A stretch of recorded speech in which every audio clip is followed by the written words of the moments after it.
Hello guys. So today we are going to learn again a small topic, that is what profession. Profession क्या है? You all are seeing this video on screen और आपको मेरा नाम लिखा हुआ दिख रहा है जिसके आगे लिखा हुआ है क्या? CA प्रार्थना भट्ट, राइट? ये CA की जो डिग्री है वो क्या है? It is a professional degree. I have worked hard for earning that degree. I have put in so much of efforts to get that degree. और ये डिग्री के साथ साथ यहाँ ख़त्म नहीं होता, नॉलेज भी बहुत सारा आ गया है, डिग्री के साथ साथ एक्सपीरियंस भी बहुत सारा आ गया है, correct? So profession means a person having what? A special knowledge, a special professional degree, a special professional skills, right? उस बंदे को हम क्या बोलेंगे? Professional person. See I am into this teaching line, but if I say कि मैं मेरी practice करूँ यानी कि मैं मेरे क्लाइंट्स जो होते हैं, आप लोगों को पता तो होगा ही कि सीए का क्या काम होता है, right? So CA being a chartered accountant, if I serve the clients, मैं उनके बुक्स ऑफ अकाउंट्स हैंडल करूँ, मैं उनका ऑडिटिंग करूँ, मैं उनकी टैक्स मैटर्स हैंडल करूँ, मैं उनकी लॉ की मैटर्स हैंडल करूँ, I can do those things, right? So that is what my professional services that I am providing to my clients. और मैं मेरे clients को जो professional services provide करूँगी उसके लिए मेरे को return में क्या मिलेगा? Professional fees, correct? See, we have studied about profession a bit in our very first session, right? जहाँ पे हमने पूरा चार्ट पढ़ा था. So I request you all कि आप वो चार्ट तो दिमाग में बिठा ही दो. अगर नहीं बिठा पाए हो तो watch that video again and again and then only look at the other videos, right? Now profession, talking about the profession, the professional person requires what? A specialized skills, knowledge, training, experience and education, right? In return he'll get what? Professional fees. इतना हमें पता ही है, idea है. See, if they ask you in the examination about the profession की या तो वो definition पूछ सकते हैं या तो with characteristics profession पूछ सकते हैं. The most important question that they do ask in the examination for 5 marks is difference between profession and employment, that we are going to study definitely. But as of now let's talk about profession and उसके characteristics. तो उसके characteristics, see, meaning I have already explained to you और आपको already idea है as we have discussed earlier also. So characteristics में भी सबसे पहला हमें क्या ध्यान में रखना है? The person must have what? Professional skills, professional knowledge, professional education, professional experience, correct? Secondly, standard fees होती है. मैं ऐसा नहीं बोल सकती कि मैं बहुत बड़ी सीए हूँ, इतने सालों का एक्सपीरियंस है तो I am going to charge lakhs of rupees. हाँ, some CAs may charge high, some CAs may charge low. Some CAs may charge reasonable prices. जैसे कि मैं डॉक्टर्स की बात करूँ तो कुछ डॉक्टर्स एक दिन के दवाई के 100 रुपीज़ लेते हैं, कुछ डॉक्टर्स एक दिन के दवाई के 50 रुपीज़ लेते हैं. So there is huge difference between the prices of the doctors, right? वो प्राइजेस में डिफ़र क्यों होता है? द रीज़न बीइंग कि उनका एक्सपीरियंस डिपेंड करता है. अगर आप एक्सपीरियंस हो you can definitely charge a good amount, right? So standard होता है एक कि भाई स्टैंडर्ड फीस मिनिमम इतनी रहेगी, उसके बाद a person can charge more depending upon his professional knowledge and professional experience, correct? So it may vary from person to person, professional to professional, right? बड़े लॉयर, बड़े डॉक्टर्स होते हैं तो उनकी फ़ीस काफ़ी हाई होती है, but people use to pay them. Why? Because उनको पता है कि इनके हाथ में मेरा केस गया एक बार, then it is going to be all right, definitely, right? Then third is what? Monetary returns, and again उसमें लिखा हुआ है क्या? Uncertainty. मैंने characteristics को एक साथ जोड़ दिया है. सबसे पहला तो हमें anyway याद रहने वाला है. Second मैंने बोला कि भाई standard fees which may vary, that is also okay. उसके साथ साथ क्या है? मैंने उसके साथ ही कौन सा रखा है? Characteristics. Monetary return which is uncertain. We can remember it like that कि भाई हाँ फाइन, फीस होती है, स्टैंडर्ड फीस होती है जो वेराई करती है, that is what? A monetary consideration which may be uncertain in sense of what?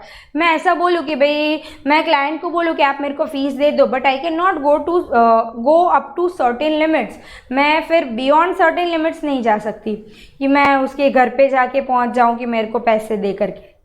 Correct. Being a professional person, I need to be in a dignity. Dignified way में I can ask. I can ask twice, thrice, many a times, but I can not just do whatever I want just to take that money, right? और uncertainty, that is why there is an uncertainty कि यार पता नहीं मिलेंगे नहीं मिलेंगे. Generally when a professional person is there, people used to pay them. उनको पता होता है कि भाई इन्होंने अपने नॉलेज को यूज़ करके ये करा है, and they use to pay them, right. But it is what, again uncertain. Then next is the main objective. See in business there are many objectives. हमने पढ़े, बहुत सारे ऑब्जेक्टिव्स हमने पढ़े, correct, economic, social and everything. But here in profession the main objective is what, to render services. भाई service render करना is the main objective, और best services provide करना is the motto, right. Then no relation with production. मैंने again यहाँ पे भी correlate करा है. it relates to what, rendering services. Then definitely it has no relation with production. आज मैं ऐसा बोलूँ कि भाई लेट्स से कि कोई क्लाइंट है और मेरे वो क्लाइंट का बड़ा सा फैक्ट्री है जिसमें वो लेट्स से क्लोथ्स प्रोड्यूस करता है, मैन्युफैक्चर करता है. But I have no relation with how many units he is producing. I have no relation with उसका जो भी turnover होता है वो. The reason being कि भाई I am concerned with his case. मुझे उसको रिप्रेजेंट करना है इनकम टैक्स अथॉरिटी में या कोर्ट में या whatever. I am concerned with that part. I am concerned with what service I am supposed to provide to him. That's all.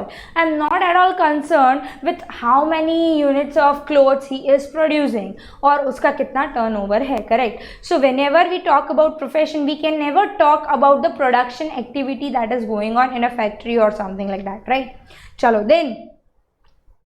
Code of conduct. C whenever you clear a professional degree, जैसे मैं मेरी बात करूँ तो chartered accountant बनी जब मैं final में थी, we use to study this code of conduct. Code of conduct मानी एक रूल बुक होती है जो आपको समझनी रहती है कि भाई being a chartered accountant I should not do this things. I should maintain my integrity. I should maintain my dignity. I should maintain my dignity of my profession as well. मैं कहीं की बात कहीं ना करूँ, personally as well as professionally. ऐसा सब हमें सिखाते हैं. फिर आपने कभी भी कोई चार्टर्ड अकाउंटेंट की पेपर में एडवर्टीजमेंट नहीं देखी होगी कि नई सीए की ऑफिस आइए और सर्विसेज लीजिए. Why so? Because a chartered accountant can not advertise his work like that in a newspaper.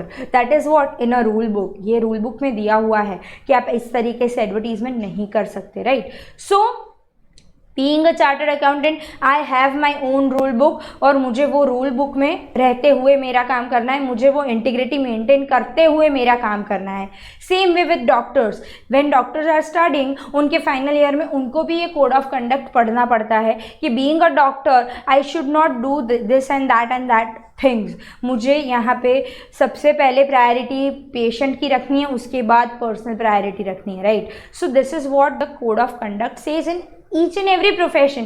Being a lawyer also there are code of conduct कि भाई नहीं, आपको ये रूल्स फॉलो करने हैं जब भी आप अपनी प्रैक्टिस कर रहे हो, जब भी आप अपनी प्रोफेशनल स्किल्स किसी को सर्व कर रहे हो. whenever you are serving your clients, you should keep this code of conduct, this rule book in your mind कि आपसे कभी भी गलती नहीं होनी चाहिए. and if you are not following that rule book, if you are not following the code of conduct that given in the rule book, तो आपको कोई भी तरीके की पनिशमेंट हो सकती है. Institute of chartered accountants of India is the authority, and वो मुझे पनिश कर सकते हैं अगर मैं उनके दिए हुए कोड ऑफ कंडक्ट्स का पालन ना करूं, यानी कि उनके रूल्स को इम्प्लीमेंट ना करूं तो, correct. Then independent activity of earning. It is totally independent activity. Totally independent activity मतलब क्या कि भाई ये मैं किसी के ऊपर डिपेंडेंट नहीं हूँ कि मैं किसी के काम, मुझे कोई काम पे रख लेगा तब मेरे को पैसे मिलेंगे, ऐसा नहीं होने वाला है. When you are providing a professional service to a person, professional service जब भी आप प्रोवाइड करते हो तो वो टोटली एन इंडिपेंडेंट एक्टिविटी हो जाती है जिसमें आप कोई बंदे के ऊपर डिपेंडेंट नहीं रहते. हाँ फाइन, क्लाइंट्स मिलेंगे नहीं मिलेंगे, that is an uncertain thing, that is okay, but you are not dependent on a particular person कि ये बंदा मेरे को काम देगा तब मैं कर पाऊंगी, correct. So this is what profession says. Profession के सातों कैरेक्टरिस्टिक्स मैंने एक दूसरे के साथ इस तरीके से जोड़ के रखे हैं इधर कि आप इजीली उसको याद रख सकते हो. Correct. So you can write this characteristics also, जो मैंने यहाँ पे लिखे हुए in this manner only, so that you can remember it in this sequence. आपको इजीली याद रहेगा. Otherwise you can definitely go through with the text book. Text book में पेज नंबर 5 पे दिया हुआ है ये सभी चीज़ें जो मैंने एक्सप्लेन करी है. Everything is given in your text book. Now we are done with the profession thing. I'm taking a pause of 1 minute. You may write it down. आप characteristics लिख सकते हो. You can pause the video and write it down, right?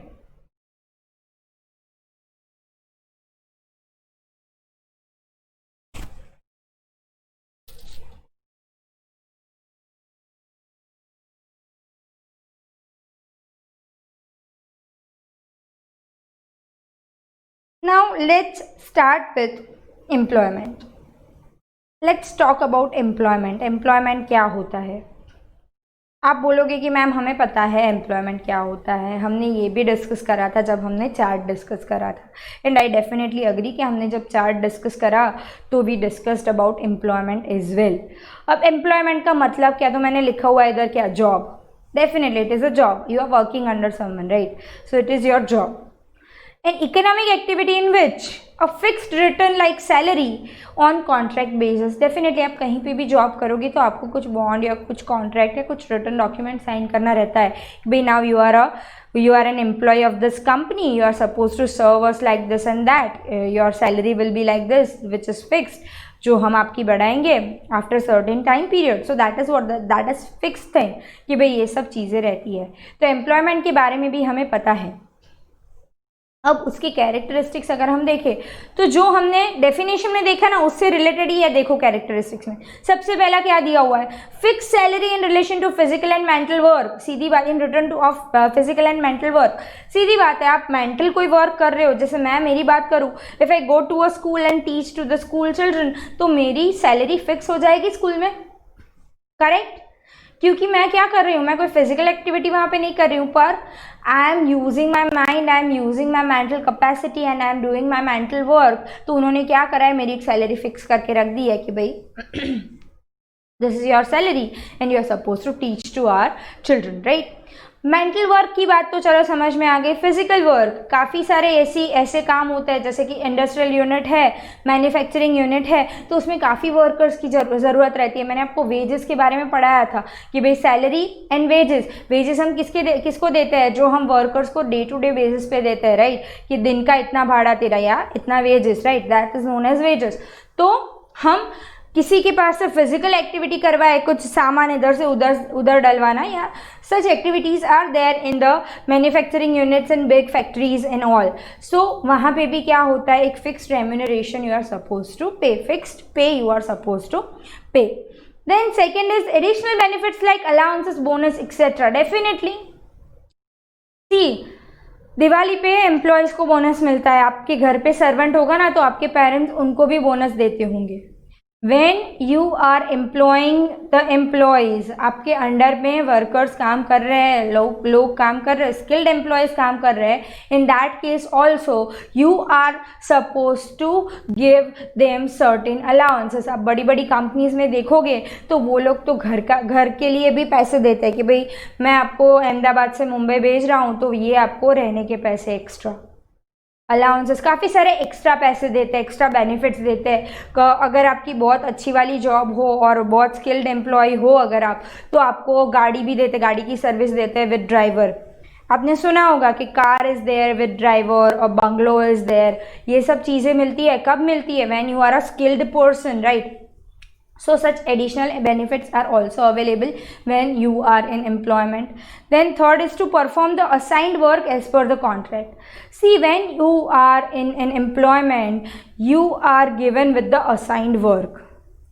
जैसे हमने वहाँ पे देखा था प्रोफेशन में कि वो टोटली इंडिपेंडेंट एक्टिविटी है, राइट? आप किसी के ऊपर डिपेंडेंट नहीं हो. फाइन, किसी ने बोला कि भाई ये करना है तो you are suppose to do it in that way.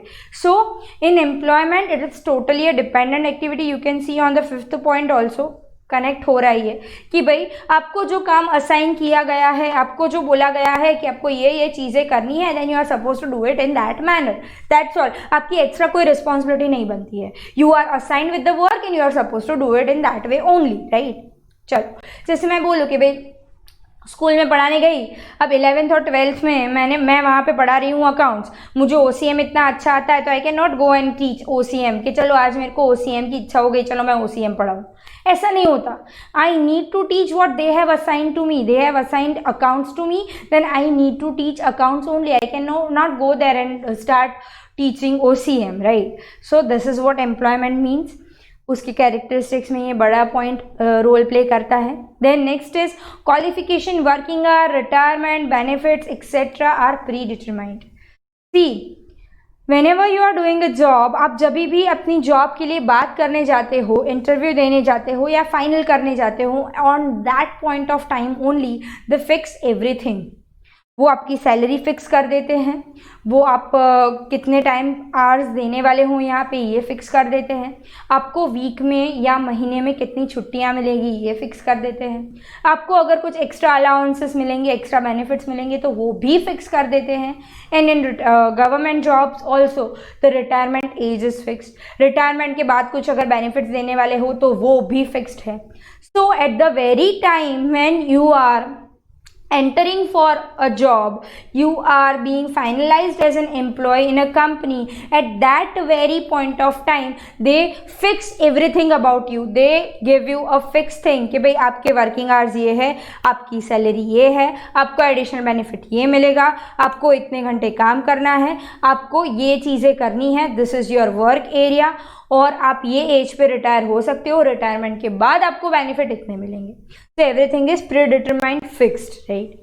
Then next is dependent activity, जो मैं अभी एक्सप्लेन नहीं करूँगी, as I have already said कि डेफिनेटली ये क्या है, किसी के ऊपर डिपेंड करती है। आपको असाइन हुआ work that you are suppose to do, you are not suppose to apply your mind कि मैं यार चलो आज मैं OCM पढ़ा देती हूँ बच्चों को, उनको डाउट है तो I can not do so, understood. चलो, then employer employee rules. See, rules are there for everyone. Even in profession, I said there is a rule book which you should follow. But हाँ, जिसमें आपको internally follow करना है profession में, आपको कोई बताने नहीं आएगा कि भाई कोड ऑफ कंडक्ट है चल फॉलो कर। Here in this case, employers have made your rule book. These are the rule of our company. These are the timings of our company. This is the rule that you are supposed to keep the mobile phone set aside when you are entering into your work area.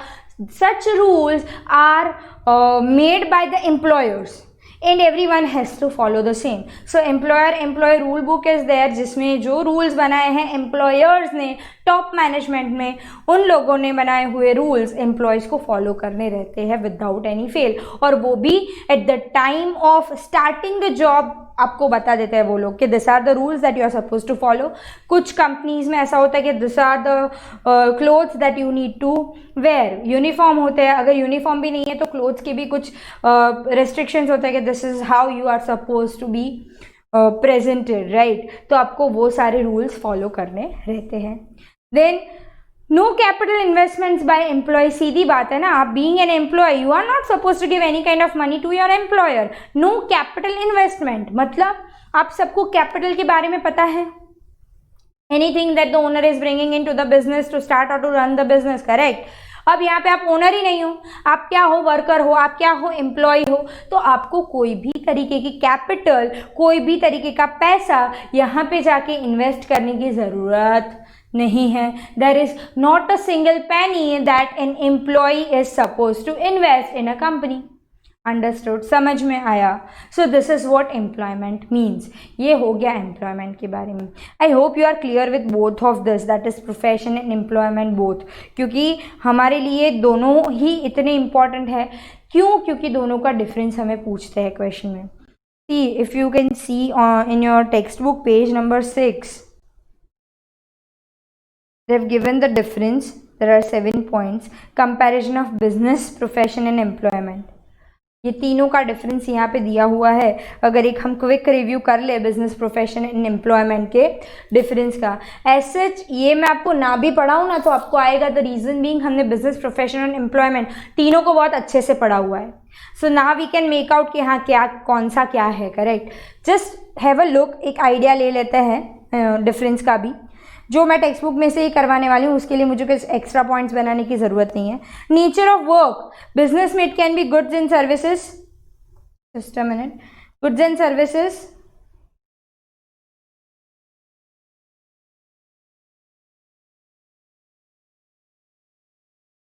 are supplied to the customer in exchange of money, that we have already seen. Profession and businesses services are rendered, personal and business services are rendered with discretion in return of fees. यहाँ पे क्या मिलता है, profit या loss. यहाँ पे क्या मिलता है, फीस. एंड यहाँ पे क्या मिलता है, performing work as per the rule of the contract. तो सामने मुझे क्या मिलेगा, सैलरी. नीचे आएगा ये पॉइंट भी. चलो then next, qualification. Business there is no qualification essential. Professional there is a qualification, education, training, knowledge, etc. is needed. In employment, qualification is requirement as per your job. Correct, understood. Then third, reward of return. Here it is profit, here it is fees, here it is salary and wages, that we already know. Then capital. Here in business it is required. A huge capital is required. In profession there is a limited capital required, because you are supposed to apply your mind more rather than capital. If you sit at your home, you are just provided with one room, table and chair, then also it is fine. If you are providing your knowledge to your clients over there, that is also okay. So limited capital is required, and here there is no capital required. Risk, it is huge risk. Uncertainty रहती है business में, हमने देख लिया. Uncertainty of profit and risk are there. Risk of non receipt of certain fees. Definitely fees आएगी नहीं आएगी, we are not sure. Fees मिलेगी कि नहीं हमें आइडिया नहीं है, तो उसका एक रिस्क रहेगा. Less risk as remains the salary fixed. Fixed salary रहती है तो डेफिनेटली रिस्क थोड़ा बहुत कम हो जाता है. हाँ, जैसे मैंने आपको बोला था कि भाई कोई भी एक्टिविटी करो रिस्क तो रहता ही है, पर in case of employment the risk is a bit low. Why so? Because your salary is fixed. हाँ, जैसे ये कोरोना का चक्कर आ गया तो काफ़ी लोगों की सैलरी 50% मिली है, that is all together a different story. पर as compared to business and profession there is a less risk, right? Then code of conduct, your legal provisions are to be followed. जैसे मैंने आपको बताया था business में कि भाई factory act हमें अप्लाई करना पड़ेगा, पॉल्यूशन कंट्रोल एक्ट हमें अप्लाई करना पड़ेगा, इनकम टैक्स एक्ट है, कंपनीज एक्ट है, इतने सारे लॉज है, रेगुलेशंस है जो हमारी इंडियन गवर्नमेंट ने बनाए हुए हैं, वो सारे हमें बिजनेस में फॉलो करने पड़ेंगे as per my nature of the business. In profession, as per your professional degree you are suppose to follow the code of conduct that you can see. And here in employment the rule book is specified by whom? Your employer. And the last point is transfer of ownership. यहाँ पे possible है definitely. आप business कर रहे हो तो आप, मैं आज बिजनेस कर रही हूँ, मैं किसी को ट्रांसफ़र कर सकती हूँ, मेरा बिजनेस में बेच सकती हूँ, right? Profession is not possible. Definitely मेरी प्रोफेशनल डिग्री में थोड़ी किसी को बेच सकती हूँ, मेरा प्रोफेशनल नॉलेज में थोड़ी किसी को बेच सकती हूँ. So transfer of professional degree, profession is not possible. हाँ, if there is a chartered accountant and he is maintaining my legacy then it is fine. अगर वो सही से कर रहा है, ये मेरा ही प्रोफेशन आगे बढ़ा रहा है, then it is fine. But I can not sell out my own professional degree to someone, right? And here definitely no title of ownership. Ownership का टाइटल ही नहीं है तो बेचने की तो कहाँ बात हो गई. अंडरस्टूड, समझ में आया? So this is what the difference between business, profession and employment. I hope you all are clear with all this 3 things, that is business, employment and profession. तीनों का डिफरेंस हमें 5 मार्क्स में पूछ सकते हैं. तीनों का डिफरेंस नहीं तो 2 का डिफरेंस भी they can ask in 5 marks and you should be able to answer, because हम कॉन्सेप्चुअली एकदम क्लियर है इसमें, right? I hope you are clear with the same. Thank you.